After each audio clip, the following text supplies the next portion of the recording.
আমি নাকি দিন দিন মানসিক রোগী হয়ে যাচ্ছি। এই কথাটা বেশ কয়েকজনের মানুষের কাছ থেকে আমি শুনতে পাচ্ছি। কেউ আড়ালে বলছে বা কেউ সামনেও বলছে। আচ্ছা, গুছিয়ে গাছিয়ে পরিপাটি করে যদি সংসার করা হয়ে যায় তাহলে তো বেশ ভালোই হয়। তবে কেন সেখানে তাকে রোগী বলে সাব্যস্ত করা হয়? মানে রোগী বলতেই হবে, কোনো মতেই তাকে খুঁত ধরতেই হবে। তো নমস্কার বন্ধুরা, আমি সুপর্ণা আর সুপর্ণা বায়ান ব্লগে সবাইকে স্বাগত। তো নতুন একটি ব্লগ নিয়ে শুরু করছি আজকে। তো আমার এই গুছিয়ে গাছিয়ে রাখা এই লাইভটাকে আজকে তোমাদের সাথে শেয়ার করব। তো ফার্স্ট শুরু করছি, মেয়ের মর্নিং স্কুল রয়েছে আজকে, তাই সকাল সকাল ওকে টিফিনটা বানিয়ে দিয়েছি। মানে নিজের হাতে আমি আর কি গুছিয়ে পরিপাটি করেই টিফিন বানাই, কেনা টিফিন ওকে দিই না। তো তারপরেই দেখো, এদিকেই দেখো এইগুলো আমি এরকম সুন্দর করে সাজিয়ে নিয়েছি সকালের টিফিন। তো এইরকমভাবে পান্তা ভাত হোক আর যাই হোক, যদি সেটাকে সুন্দরভাবে সাজিয়ে মানে সঠিকভাবে কিছু একটু ভালো মন্দ দিয়ে খাওয়া যায় তাহলে বেশ ভালোই শুরু হয় কিন্তু দিনটা। তো আমার কাছে কিন্তু এটা মানসিক রোগ না, এটা মনে হয় একটা মনের শান্তি। তো যাই হোক, বেশি আবার গুছাতে গেলে আবার মনে হয় যেন হ্যাঁ মানসিক অশান্তি হয়ে যায় মনে হচ্ছে। তো তারপরেই দেখো, মেয়েকে একটু সুতল দিয়ে মুখটাকে দিয়েছে, কেন প্রচণ্ড গরম পড়েছে, তো তার জন্যই। তারপরে ও স্কুলে চলে যাওয়ার পরে আমার যেটা মেন কাজ থাকে কি জানো, সকাল সকাল উঠে তো বেশি কিছু মানে গোছানো হয় না, যেহেতু মর্নিং স্কুল, আর মর্নিং স্কুল না হলেও এগুলো প্রায় আমার করেই ফেলি। তো দেখতেই পাচ্ছ অনেক কিছুই বাকি রয়েছে, বিছানাগুলো পুরো অগোছালো হয়ে পড়েছে। আর শুভেচ্ছার বাবা স্কুলে দিয়ে চলে এসছে। কি বলো তো, আসলে না গুছিয়ে গাছিয়ে যদি ঘরটাকে না রাখি, মনে হয় ঘরে থাকাটাই যেন অস্থির কাণ্ড। তো তাই পরিপাটি করে আমার একটু গুছিয়ে রাখতেই ভালো লাগে। আর এইগুলো দেখো, যেহেতু স্কুলে চলে যাওয়া বা যেখানেই বেরিয়ে যাই তারপরে একটু মনে হয় ঘরটা বেশিই অগোছালো হয়ে যায়।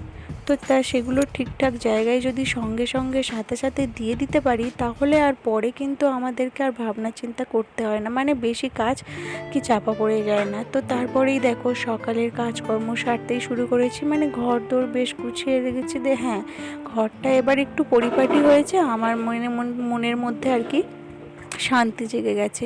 তো যাই হোক, কথাটা জরুরির কারণ একটু মাইন্ডটা অন্যদিকে হয়ে গেছে, তার জন্য ক্ষমা করবে। আর তারপরেই দেখো বাসনগুলো কলতলায় দিয়ে আসার পরেই আমি এর চোখে দেখো এগুলো একটু ঝুল জমে থাকলে মনে হয় যেন কেমন একটা অবস্থা। তো তার জন্যই ঝুলগুলো ঝেড়ে নিচ্ছি, যদিও সব সময় ঝাড়া হয়ে ওঠে না, বাট মাঝে মধ্যে যখন চোখের মধ্যে পড়ে তো তখন হয়তো মনে হয় ছাড়ি। কিন্তু আমি বলি সপ্তাহের একটা দিন যদি ঝুল ঝাড়ার জন্য রেখে দিই তাহলে কিন্তু আর বেশি ঝুল ঝাড়ে না, মানে ঝুল আর কি পড়ে না। তো অল্পতেই হচ্ছে পরিষ্কার হয়ে যায়। মানুষ বলে না, অল্পতেই যদি গল্প করে শুরু করা যায় তাহলেই কতটা শান্তি।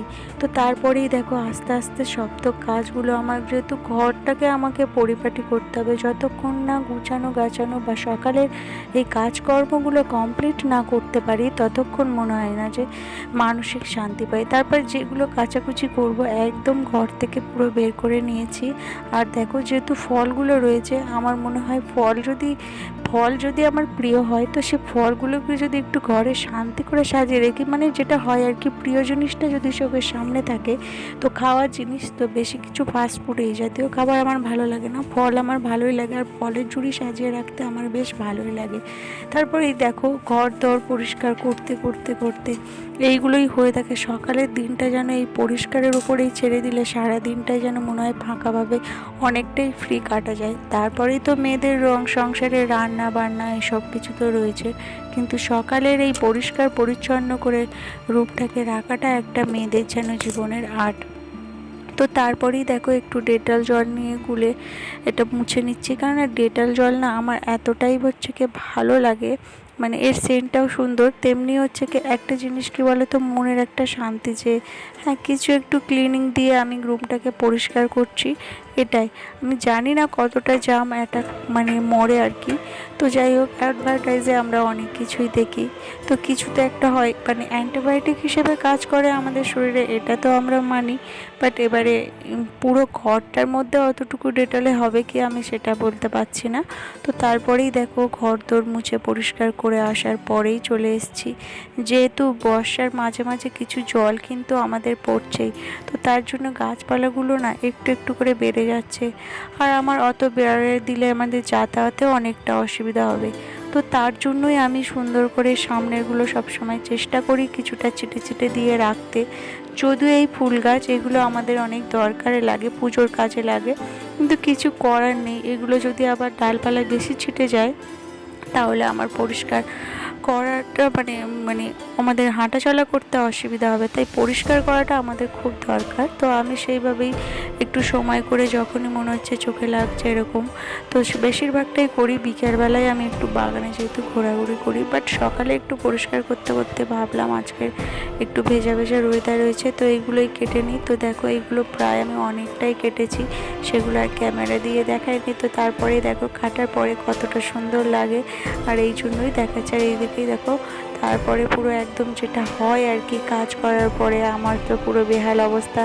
বর্ষা আর গরমের মাঝামাঝি এই সময়টা মনে হয় যেন অতিষ্ঠকর সময়। তো তারপরেই ফাইনালি স্নান টান সেরে চলে এসেছি। সকালবেলার এই স্নান করে পরিপাটি হওয়াটা একটা আমার কাছে যেন শান্তির বিষয়। তো এই শান্তির বিষয়টাকে যদি কেউ মানসিক রোগ বলে, সেটা তার সমস্যা, সেই হয়তো মানসিকভাবে আক্রান্ত। তো যাই হোক, আমি কিন্তু আমার মতো করে চলতে বা আমার নিজের মানসিক শান্তি যেখানে পাই সেখানেই যেন মনে হয়, সেখানেই যদি সারাক্ষণ যদি থাকি।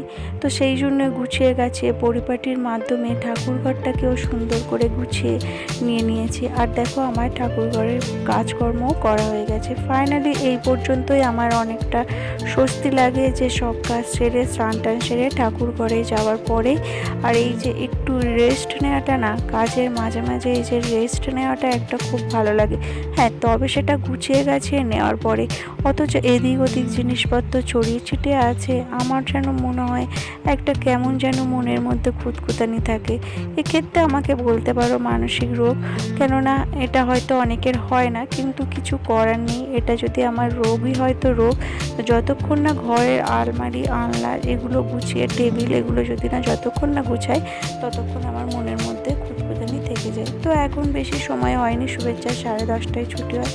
তো রেস্ট নেওয়ার পরেই তেমন কিছু আর খেতে ইচ্ছা করছিল না, মানে শুভেচ্ছার টিফিন যা পাঠিয়েছিলাম সেটাই কিছুটা খেয়েছিলাম, আর তারপরেই একটু বিস্কিট আর একটু পেয়ারা খেয়ে নিলাম। আর এই যে দেখো 10:30টার ওপর হয়ে গেছে, শুভেচ্ছার বাবা শুভেচ্ছাকে নিয়ে চলে এসছে। আর এই যে দেখো এসে মাত্র কত কিছু কথা থাকে মায়ের সাথে, তাই না? কতক্ষণ ওরা মা ছাড়া হয়ে থাকে। তো তারপরেই ও যেহেতু চলে আসে, সঙ্গে সঙ্গে আমি ওর স্কুলের ব্যাগ থেকে কিন্তু বইগুলো বের করে নিয়ে দেখি। তো তারপরেই ধরো কিছু কেনাকাটি করে এনেছিল, তো সেগুলো আমি ঠিকঠাক জায়গায় সাথে সাথেই রেখে দিই। মানে সাথে সাথে কাজগুলো যদি সাথে সাথে ঠিকঠাক করে করে নিতে পারি, তাহলে আর আমার পরে মনে হবে একসাথে অনেক গাদা কাজ আমার একসাথে আর থাকে না। তো তারপরেই দেখো যেহেতু সকালের তো অনেক কিছুই কাজকর্ম হয়ে গেছে, সব কিছু হয়ে গেছে, এবারে তো দুপুরে রান্না খাওয়ার পালা।